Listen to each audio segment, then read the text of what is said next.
deficiência que viajava sozinho, que é uma coisa não muito comum, né? Na verdade, na nossa sociedade é um privilégio, seria um privilégio, né? E lá é comum. Outra colega minha que estava pesquisando pessoas com deficiência, concepções de deficiência, esqueci o nome do povo agora, Scaritiana, no norte. Os Caritiana é isso, eles são povos que caçam muito, né? Tem muito essa questão da predação, povos da predação. E aí eles têm que controlar um pouco o quanto de munição fica com quem tem deficiência intelectual, por exemplo, né? Porque teve uma vez que o fulano quase jogou na fogueira, ia explodir, ia queimar a casa, a gente tem que cuidar da munição dele. O cara tem arma, né? Ele vai caçar com os pais, com os parentes dele, coisas que a gente não concebe para os nossos adolescentes, que já são os adolescentes com deficiência. Então, são coisas... E entre os Guarani, eles iam muito pouco para a escola, porque eles achavam que a escola não dava muito... Tipo, não era muito o lugar deles, que se eles ficassem em casa, eles iam aprender as coisas que eles precisavam para se virar, e na escola eles não aprendiam isso. E também tinha muito esse processo de convencer da importância de levar para a escola, por exemplo. Né? Que eram concepções muito distintas, né?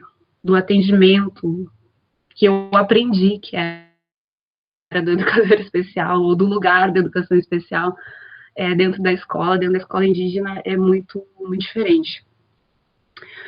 Isso daqui eu já falei. Lu, eu queria fazer um comentário sobre isso que tu estás falando, né? Primeiro eu quero... Lu, nada, Suzana. Eu quero, assim, te parabenizar pela aula, né? Que aula gostosa e que coisa interessante para os nossos futuros profissionais da área da saúde, ter essa concepção, né? Essa concepção tão respeitosa com relação ao ethos, não é, do povo. Isso tem tudo a ver com a comunicação alternativa. Desculpa, os guris estão aqui no quarto. Vocês vão descer, senão deixar eu trabalhar. Meus cachorros humanos estão ali fazendo barulho. Porque quando a gente está trabalhando a comunicação alternativa, ou quando a gente está trabalhando uma proposta educacional para a pessoa com deficiência, ou para uma minoria, não é? Porque o contexto de inclusão, ele não tem o foco só na pessoa com deficiência. Os países, eles trabalham... No Brasil, o foco é muito a pessoa com deficiência, mas, por exemplo, na nossa instituição, as políticas de ação afirmativa são muito mais voltadas até às questões étnicas do que propriamente com relação à pessoa com deficiência. Conversávamos isso ontem. Mas a importância de se compreender esse ethos, né? Então, olha que interessante, porque dentro desse contexto de Covid, talvez o manejo com essas pessoas possa ser muito mais... fácil, quando a gente começa a reconhecer que saúde é um tema essencial da vida dessas pessoas, muito mais talvez até do que a escola, porque possivelmente os bens culturais, para nós ocidentais, os bens culturais são transmitidos pela escola, mas para eles os bens culturais são transmitidos pela história oral, pelos usos, pelos costumes, não é? Então, se eles têm tão bem delimitado, se lhes é tão caro as questões de saúde, o quanto isso, sendo manejado a partir do próprio ethos dessa comunidade, a partir da própria língua, a partir do reconhecimento desse papel, né, até destes termos e do profissional da área de saúde, mas também do professor, incorporar esses termos, né, quando tu dizes esse espírito frágil, como é o nome? NIE, né? Então, até disso, de tu dizeres, olha, tens que cuidar do teu NIE. Né? E aí eu me lembro de uma situação, desculpa fugir, mas é que a tua fala ficou me provocando um monte de coisa, né? E aí já fico pensando que os alunos da medicina têm que ter aula contigo, as questões de antropologia, não é? Principalmente destes povos que são foco também da atenção. As diretrizes curriculares da área da saúde vão falar da atenção dessas minorias, né? Da atenção à diversidade. E aí eu assim, atendi o caso de um menino cego, e que os pais, eles tinham uma religião e diziam que Deus ia curar, e que esse era o motivo pelo qual eles não poderiam ir na escola e no atendimento especializado. Porque se eles fossem para nós atendermos, se o menino fosse para nós atendermos, a gente estaria negando o poder de Deus. E eu tive um momento, assim, de maior desespero, porque o menino era um menino cego, e obviamente que para ele se desenvolver, ele precisava dominar as ferramentas da tecnologia assistiva. Eu fui conversar com o pastor da igreja. E aí eu fui pedir pela vida do pastor que conversasse com a família. E chegou um momento que eu cheguei a dizer para essa família que enquanto Deus não operava esse milagre, que possivelmente ele ia operar, parecia dois loucos conversando, né? Porque eu entrei na coisa de Deus. Nós éramos instrumentos de Deus, né? Olha também que quanta onipotência, né? Mas aí eu precisei também pedir a mediação deste terceiro, porque ali, dentro da nossa relação, o reconhecimento não estava no bem cultural escola, né? No aparato escola, mas estava no aparato religião, e eu não podia negar isso. E outra situação assim que eu vivi e que eu acho que é bem interessante para o pessoal da área da saúde pensar nessas questões do ethos. Eu atendi uma menina de assentamento, eu era psicóloga do Cefet de São Vicente do Sul, e eu atendi uma menina de assentamento que a mãe deu um Citotec para ela no assentamento e mandou ela para a escola. E aí eu estava no atendimento e bem na onde era o consultório de psicologia onde eu trabalhava, na frente era a casa das meninas. E as meninas me chamam e está a menina sentada na privada com o feto, né, dentro da privada. E foi uma situação assim bem difícil para mim manejar, mas foi mais difícil para mim manejar como médico, porque no Brasil o aborto é crime. Então, por essa situação de aborto, a gente teve que dar queixa na polícia, mas o médico estava, assim, ó, com muita raiva da menina. E aí chegou o momento que eu tive que dizer para ele, olha, isso tudo é muito difícil. Eu, na época, fazia tratamento para engravidar, né? Então, para mim também era uma coisa assim, como eu tentando tanto engravidar, essa menina desprezando esse filho. Eu fui conversar com a família, e a família, toda a família já tinha feito aborto. A mãe tinha feito aborto, a irmã, por exemplo, era casada e fez aborto porque ela não queria o filho, né?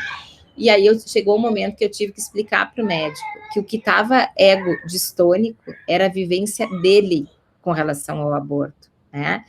E naquele momento, por mais que aquilo fosse um crime, por mais que aquilo afrontasse as questões que ele acreditava enquanto médico e da própria profissão, existia um ethos que precisava ser respeitado, né? Porque ele queria que eu colocasse a menina em atendimento psicológico.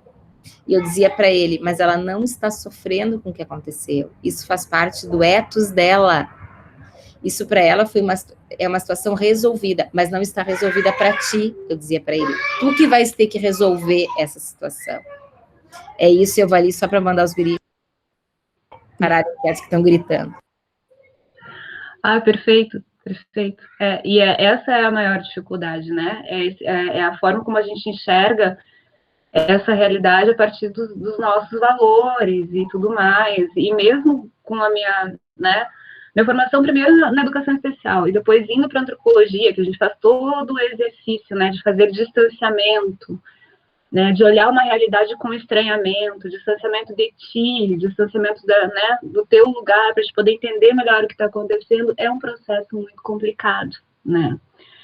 Porque, de fato, os nossos artefatos são outros, os nossos valores são outros, os bens culturais são, né, que são essenciais para nós, para eles, não são. Pensar de diversidade cultural e trabalhar é isso, né? É saber fazer esse constante exercício de distanciamento, né? Que nem sempre é fácil.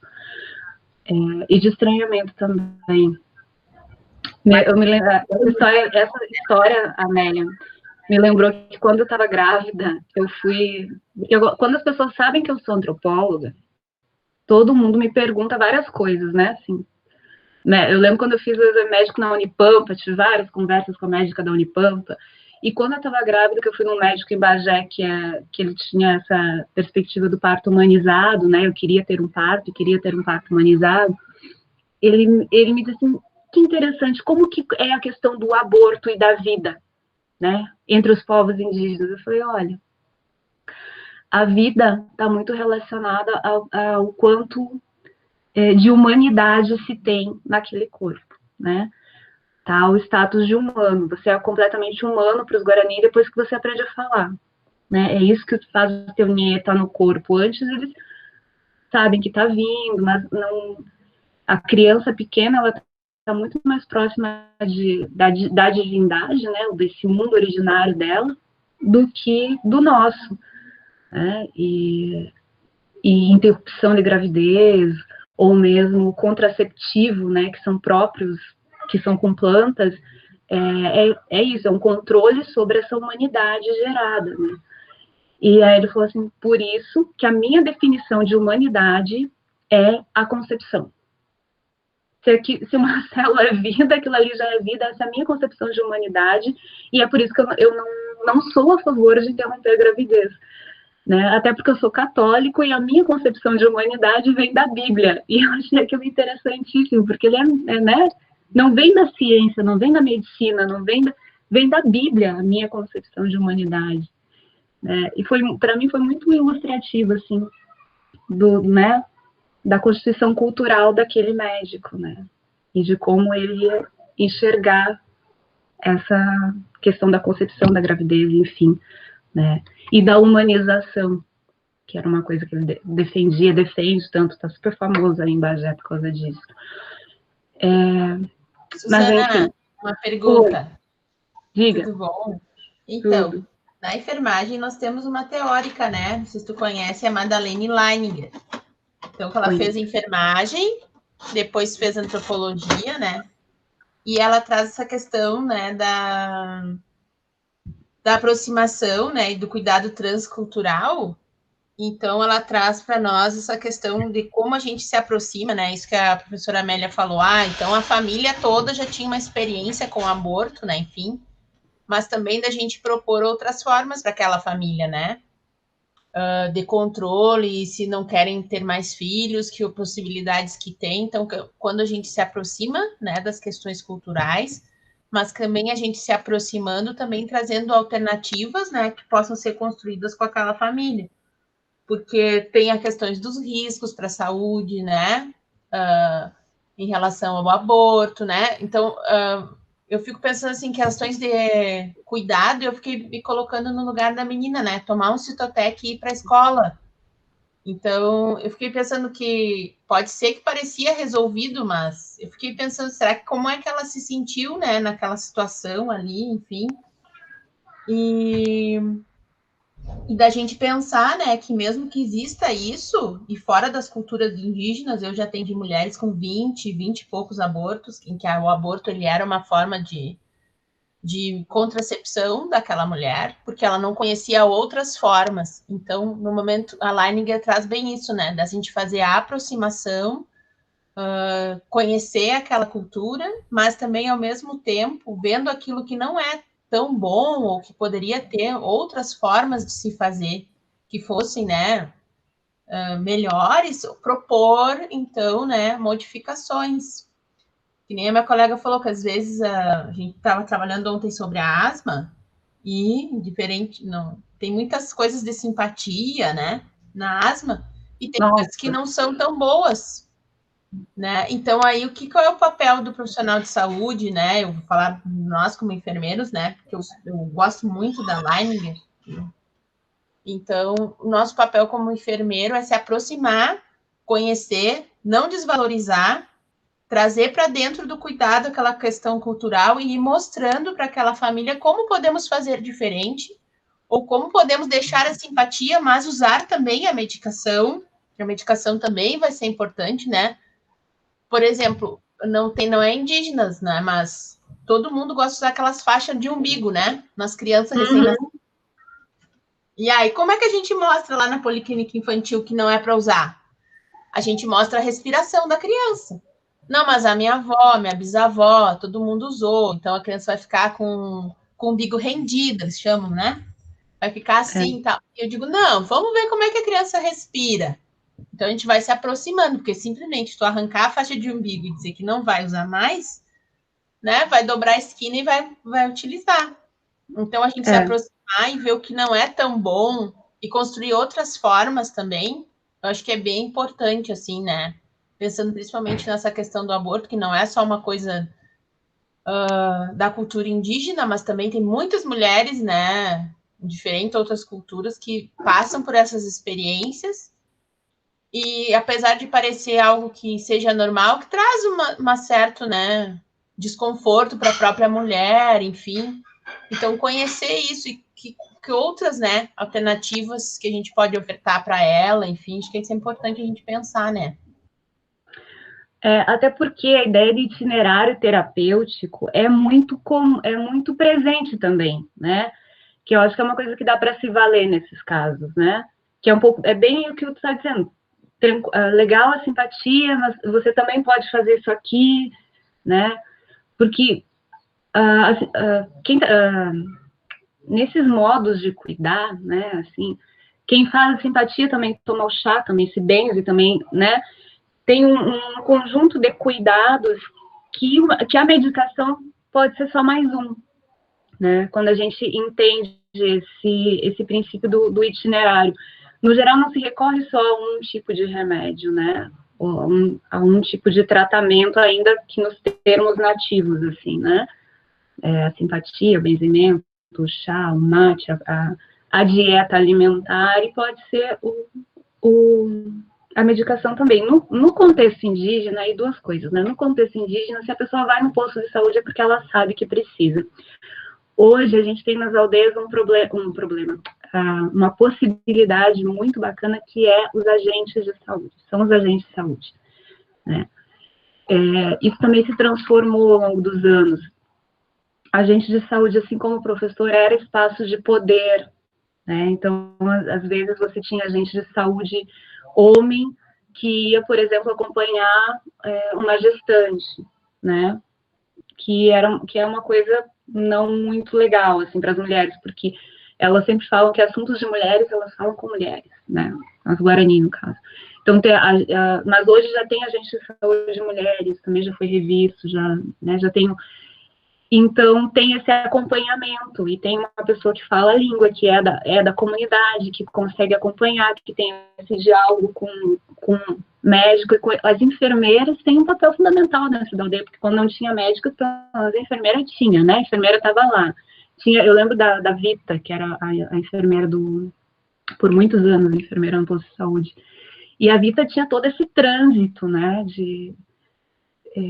teve todo um processo de se aproximar, ela virou madrinha de várias crianças, né, mas ela tinha esse cuidado com o que estava acontecendo lá nas casas, não que era trazido para ela no posto de saúde. Assim, eu vejo muito empenho das enfermeiras nas aldeias, né?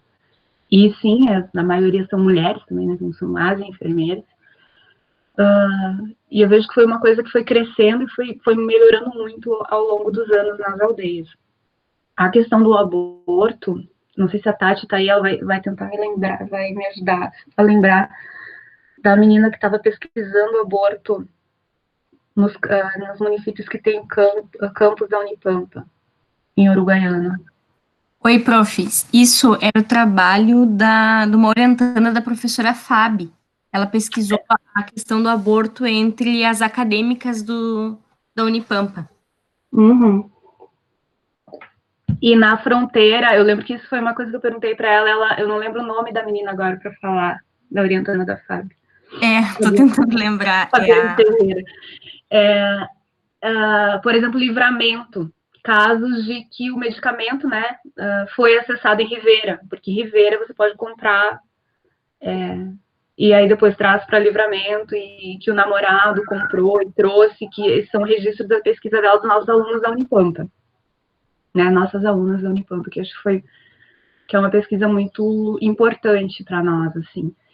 E é muito comum, muito comum na fronteira essa prática, né? E para controle de natalidade, por várias questões, aí tem um outro campo que eu transito, que é o feminismo, né?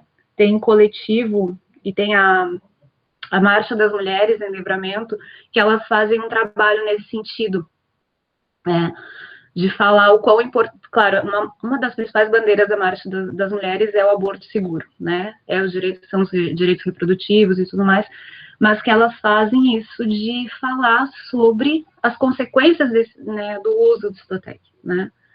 e com experiências de integrantes da marcha, né, de gente que quase morreu, de gente que morreu, né, é um trabalho que elas fazem com juventude, com coletivos, muito importante nessa questão, né, de procurar e de pauta, buscar que isso seja feito dentro do sistema de saúde, né, que essas orientações sejam feitas, porque elas dizem que existe toda essa dificuldade das meninas que fazem aborto buscarem esse auxílio, justamente porque no Brasil o aborto é crime, né, e aí elas acabam indo já numa situação que elas já estão muito mal, né, para o hospital.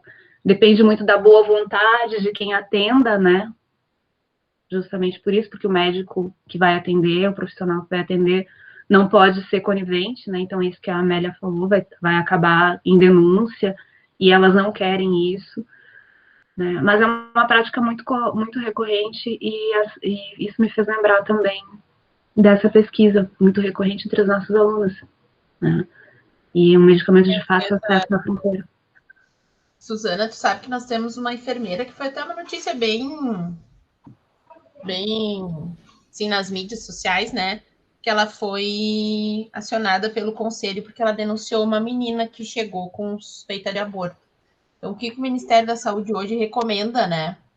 É que só se a gente faz denúncia, se a gente souber, por exemplo, a menina disser assim, olha, não, eu fui numa casa onde se pratica aborto. Aí ela dá o endereço, a gente denuncia o lugar, mas não a pessoa. Então, a orientação é acolhimento, né, humanizado, conhecer a situação, conhecer por que né, se realizou, né, verificar se está tudo bem com a menina, enfim, dar todo o atendimento. E só se a orientação que a gente tem hoje, né, enquanto enfermeiros, é se a gente vê que foi realmente um aborto provocado, ou se a menina geralmente contam, né, enfim. E aí a denúncia, ela só acontece se for uma coisa assim que ela diz, assim, é uma casa que realizam abortos ali, né? Uhum. Aí sim, aí acontece a denúncia.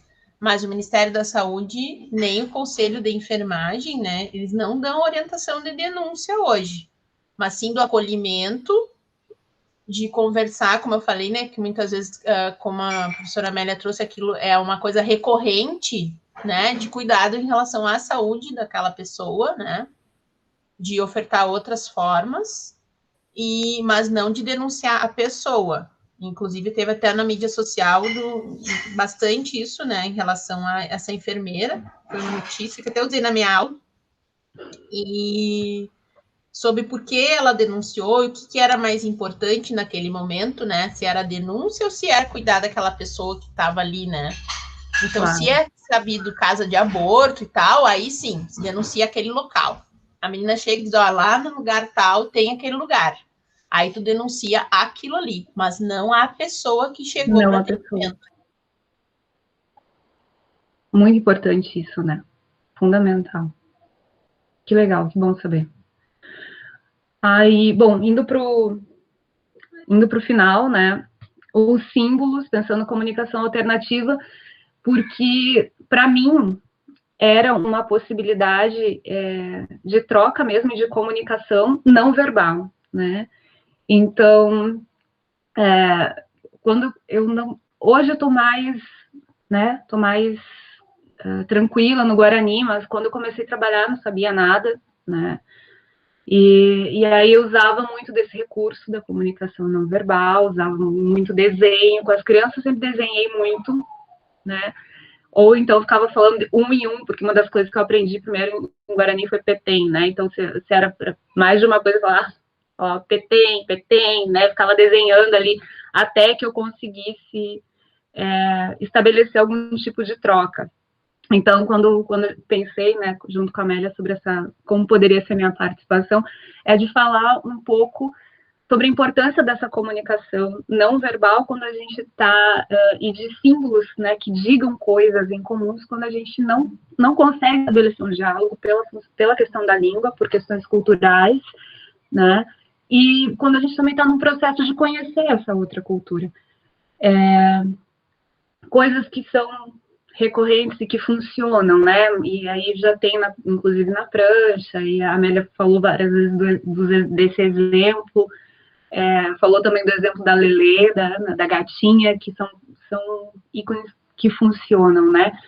Mas o sol e a lua, né, para o dia e para a noite, até desenhar na caixinha do remédio, né, que é uma coisa que funciona.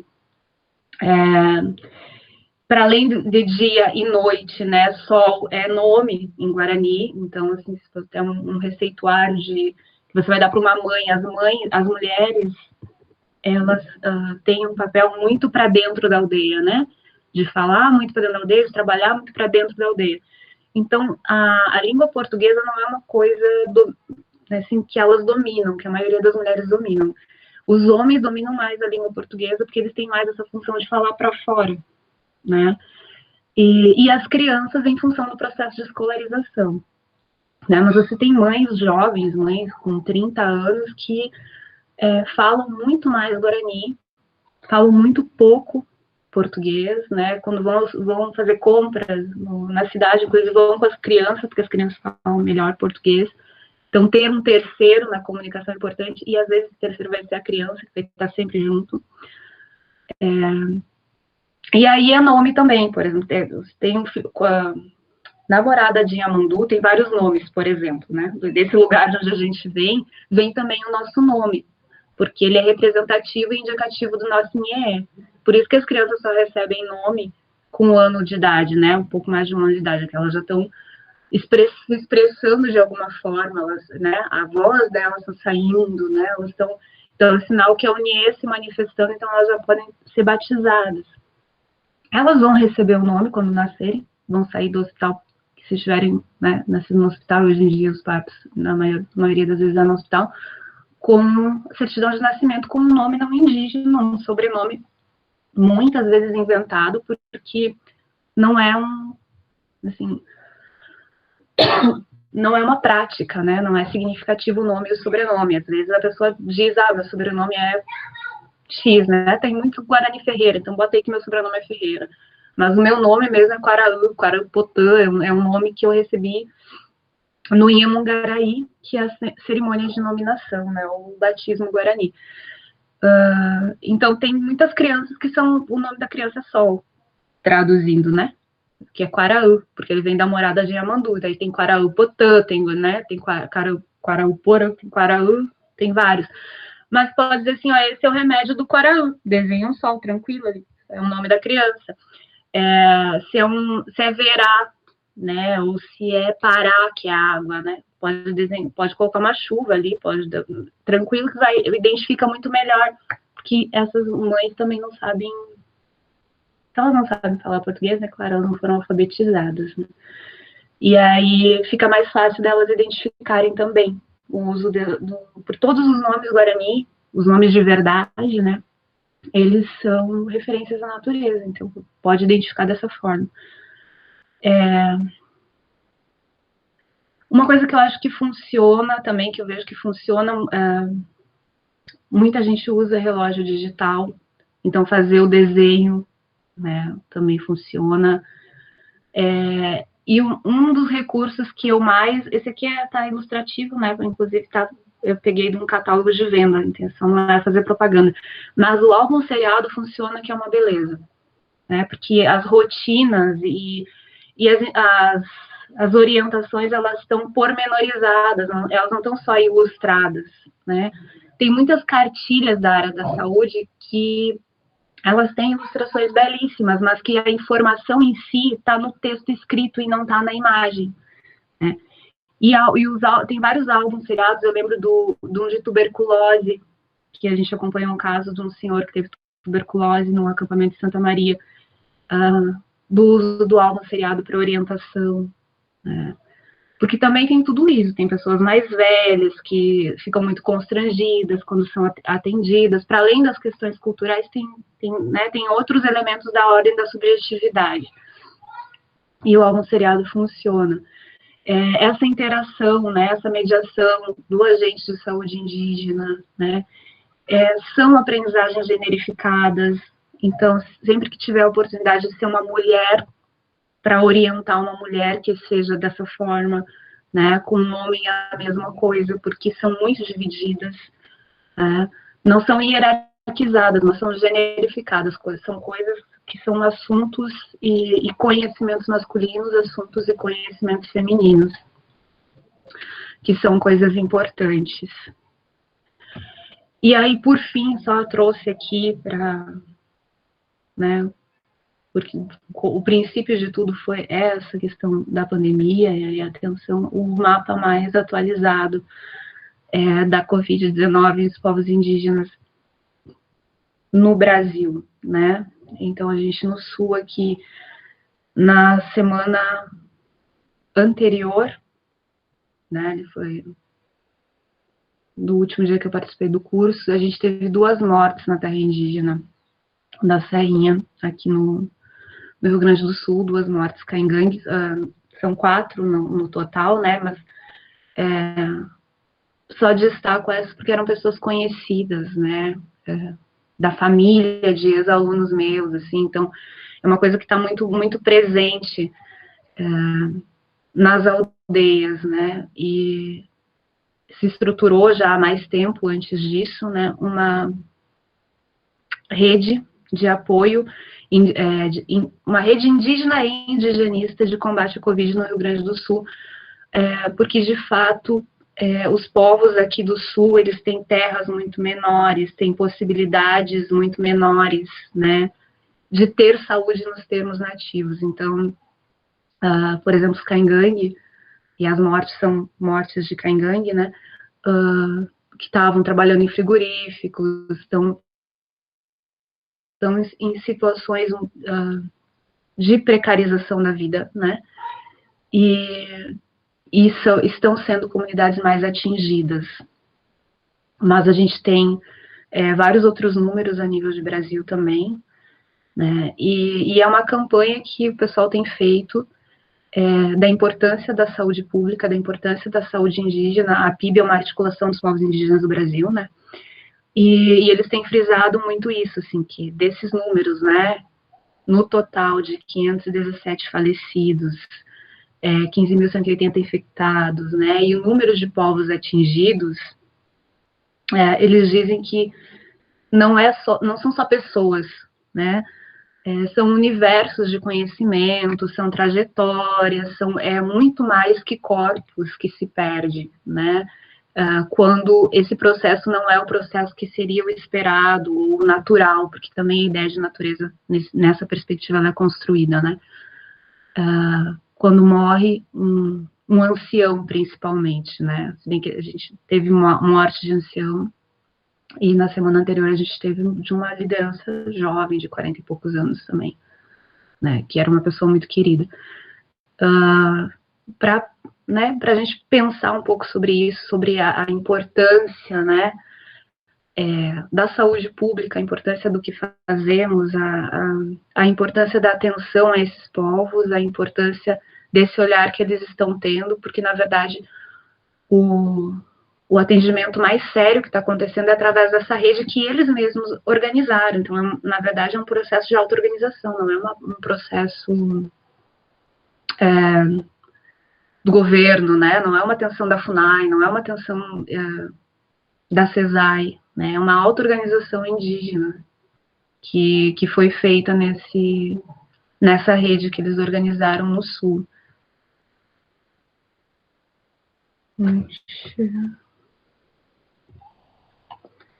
Agora vamos ver se eu volto. E aí, 10h30, né, pessoa, por favor.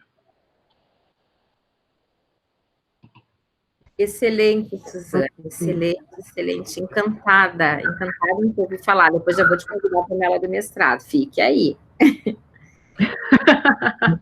Suzana, não sei se tem mais questões que tu gostarias de...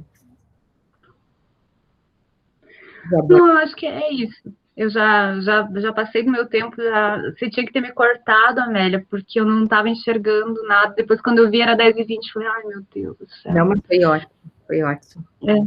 Mas é um pouco isso, assim, para mim, a gente nunca é uma coisa só, né? Então, assim, eu acho que a questão da comunicação alternativa, da atenção, do estar junto, é uma coisa que eu tenho desde a educação especial, né? Mas eu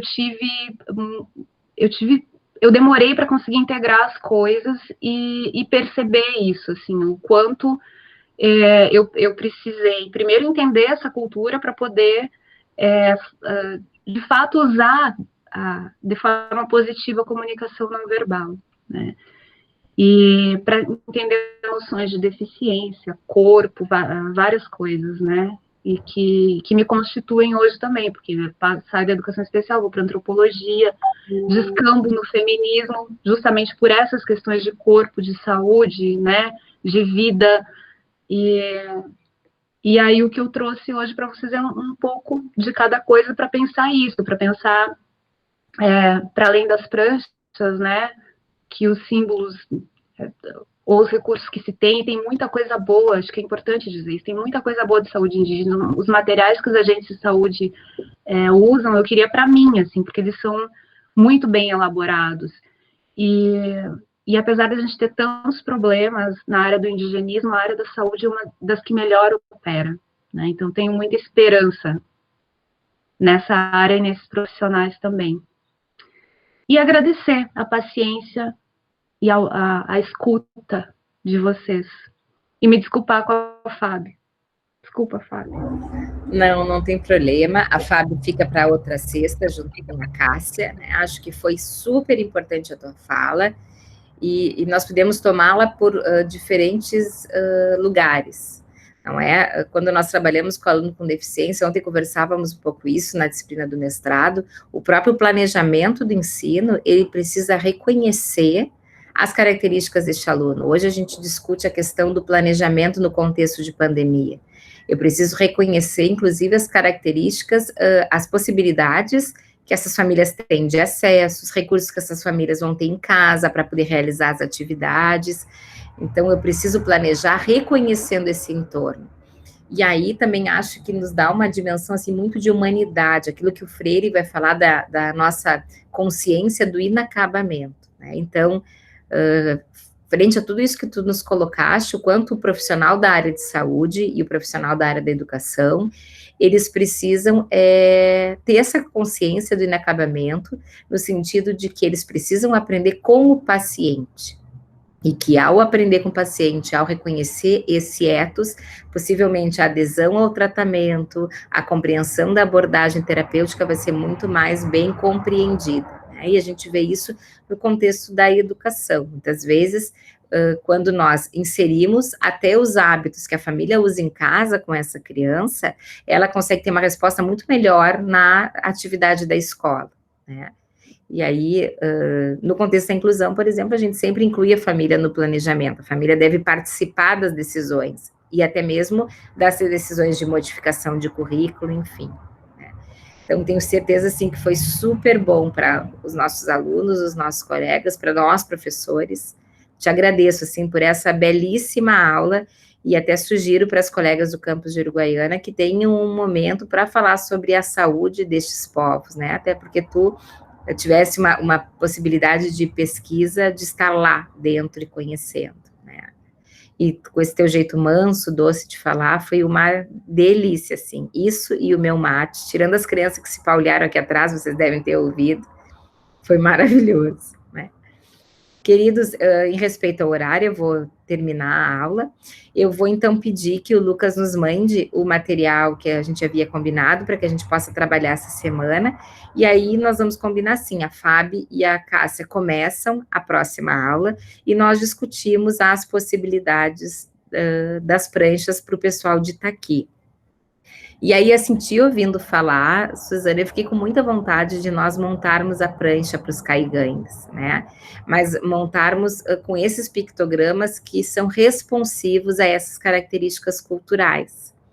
Então, se tu quiseres conversar com a tua colega, e se o Lucas quiser participar, a gente pode montar um trabalho bem específico, né, com relação a isso. Acho que vai ser bem interessante, e acho até que não existe isso ainda, não é? No Brasil, não sei se já tem esse material, mas pelo que eu acho que nesses termos, não, assim, com esses referenciais, caingangue mesmo, né? Isso. Não, eu acho que não, que eu conheço, acho que não. Então tá, pessoal, agradeço a Suzana e a vocês, né? E aí na sexta-feira que vem é o nosso último encontro, tá? E aí peço que tentem usar o material que o Lucas vai encaminhar, se o Lucas puder já encaminhar agora, no início da semana, para dar tempo. E aí já estamos encaminhando para o final, né? Foram sextas-feiras maravilhosas, de muito aprendizado para todos. Espero que a gente possa ter outros momentos com os cursos da saúde para trabalhar essas questões, tá bom? Tenham um excelente final de semana, se cuidem ainda mais, o Bagé aumentou muito os casos, né? Então, vamos continuar nos cuidando. Beijo, queridos, obrigada. Tchau, beijo, obrigada, Suzana, maravilhoso, muito obrigada. Obrigada, Michele, beijo. Tchau, gente, muito obrigada.